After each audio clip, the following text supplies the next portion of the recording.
సరే, మనం నేరుగా విషయంలోకి వెళ్ళిపోదాం. ఈ మధ్య వియత్నాంలో ఇంటర్లింక్ ఈవెంట్ ఒకటి జరిగింది. ఆ ఈవెంట్ నుంచి చాలా ముఖ్యమైన ఒక ప్రశ్న బయటకొచ్చింది.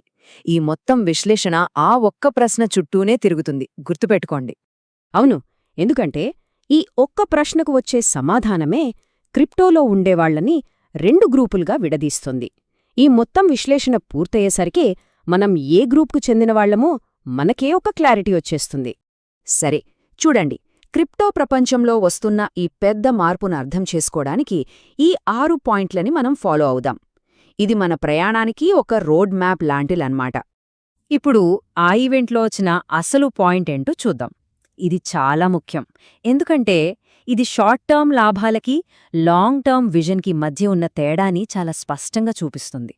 ఒక్క విషయం చాలా క్లియర్గా గుర్తుంచుకోవాలి. ఇంటర్లింక్ ఫిలాసఫీ అంటే దాని తత్వం మార్కెట్లో ఉన్న మిగతా స్పెక్యులేటివ్ ప్రాజెక్టు లాంటిది కాదు. వీళ్లు కేవలం త్వరగా వచ్చేసి లిస్ట్ అయిపోయి అమ్మేసి వెళ్లిపోయే వాళ్లకోసం ఈ ప్రాజెక్ట్ను తీసుకురాలేదు.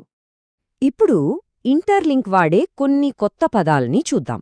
వాళ్ళు తమ కమ్యూనిటీలో ఎలాంటి వాళ్ళుండాలనుకుంటున్నారో చెప్పడానికి ఈ పదాలు వాడుతున్నారు.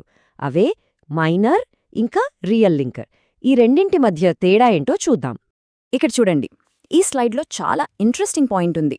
ఇది 2 రకాల ఆలోచనా విధానాలను పక్కపక్కన పెట్టి చూపిస్తోంది. ఒకవైపు కేవలం తీసుకోవడం, ఇంకోవైపు నిర్మించడం. అంటే ఒక గ్రూపేమో ప్రాజెక్ట్ నుంచి ఎంత వీలైతే అంత లాగేసుకుందామని చూస్తోంది. రెండో గ్రూపేమో ఆ ప్రాజెక్ట్కి మరింత విలువ ఎలా జోడించాలని ఆలోచిస్తోంది. తేడా చాలా స్పష్టంగా ఉంది కదా. అయితే ఇంటర్లింక్ కేవలం మాటలతో సరిపెట్టలేదు. వాళ్లు కోరుకునే రియల్ లింకర్లను గుర్తించడానికి, వాళ్లకి రివార్డ్స్ ఇవ్వడానికి ఒక పక్కా సిస్టమ్ని కూడా పెట్టారు. అదే ఈ హెచ్సిఎస్ మరియు ఏసిఎస్. హ్యూమన్ క్రెడిట్ స్కోర్ అంటే హెచ్సిఎస్. ఇది కేవలం ఒక నంబర్ కాదు. ఒక యూజర్ నిజమైనవాడా లేక ఫేక్ అకౌంటా అని కనిపెట్టడానికి ఇది సహాయపడుతుంది. ప్రాజెక్ట్కి ఎవరు నిజంగా కంట్రిబ్యూట్ చేస్తున్నారో ఇది కొలుస్తుంది. అలాగే అంబాసిడర్ క్రెడిట్ స్కోర్ అంటే ఏసిఎస్ కూడా ఉంది. ఇది హెచ్సిఎస్తో కలిసి పనిచేస్తుంది. ఒక వ్యక్తి కమ్యూనిటీకి ఎంతలా హెల్ప్ చేస్తున్నాడో, ఎంత యాక్టివ్గా ఉన్నాడో ఇది చూస్తుంది. సో ఇక్కడ అసలు విషయం ఏంటంటే, ఈ స్కోర్లు ఊరికే షో కోసం కాదు.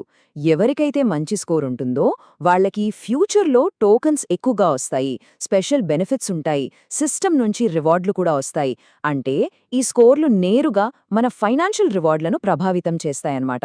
సరే, ఇప్పుడు ఇంటర్లింక్ నుంచి కాస్త బయటకొచ్చి జనరల్గా ఏదైనా ఒక క్రిప్టో ప్రాజెక్ట్ నిజమైనదా, నమ్మొచ్చా అని తెలుసుకోవడానికి ఉపయోగపడే 3 సింపుల్ రూల్స్ చూద్దాం.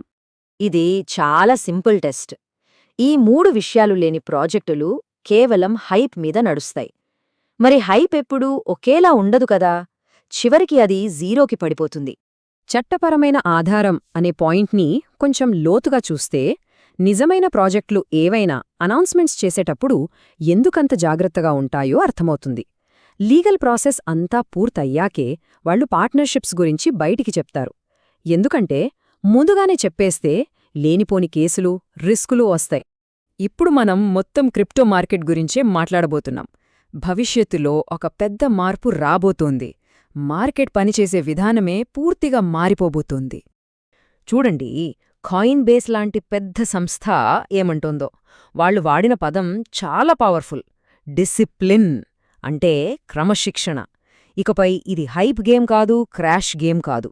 ఇదొక డిసిప్లిన్డ్ గేమ్ అవ్వబోతోంది. ఈ స్లైడ్ మనకు మొత్తం కథని చూపిస్తుంది. ఇంతకాలం మార్కెట్ని నడిపింది చిన్న ఇన్వెస్టర్లు, ఇంకా హైప్. కానీ 2026 తర్వాత పెద్ద పెద్ద సంస్థలు, డేటా, డెరివేటివ్స్ మార్కెట్ని నడిపిస్తాయి. అంటే ఆట చాలా సీరియస్గా మారబోతోందన్నమాట. ఈ మార్పు అంటే ఏంటో మన రోజువారీ జీవితంలో కూడా చూడొచ్చు. భవిష్యత్లో నిలబడాలంటే క్రిప్టోకి నిజమైన ఉపయోగం ఉండాలి. Payments, QR codes, crypto cards లాంటివి. కేవలం హైప్పై బతికే కాయిన్లు అస్సలు నిలబడలేవు. సరే, ఇప్పుడు మళ్ళీ మనం మొదలుపెట్టిన దగ్గరికే వద్దాం. ఈ కథనం మొత్తం ఇప్పుడు ఒక సర్కిల్లాగా కంప్లీట్ అవబోతోంది. మనం ఎంచుకోవలసిన దారి ఏంటో తేల్చుకునే సమయం వచ్చింది. ఇక్కడ చూడండి, 2 రకాల ఆలోచనలు పక్కపక్కనే ఉన్నాయి. ఒక వ్యక్తి అడిగే ప్రశ్నలే క్రిప్టోలో వాళ్ల ఉద్దేశమేంటో చెప్పేస్తాయి. మనం ఎలాంటి ప్రశ్నలు అడుగుతున్నామో ఒక్కసారి ఆలోచించుకోవాలి. చివరిగా ఈ ఒక్క ప్రశ్నతో ముగిద్దాం. రాబోయే ఈ క్రమశిక్షణతో కూడిన క్రిప్టో యుగంలో మన స్థానం ఎక్కడుండాలి? మనం నిర్మించేవాళ్లవైపున్నామా లేక కేవలం లాభం కోసం ఎదురుచూస్తున్న వాళ్లవైపున్నామా? ఆ సమాధానమే మన భవిష్యత్తును నిర్ణయిస్తోంది.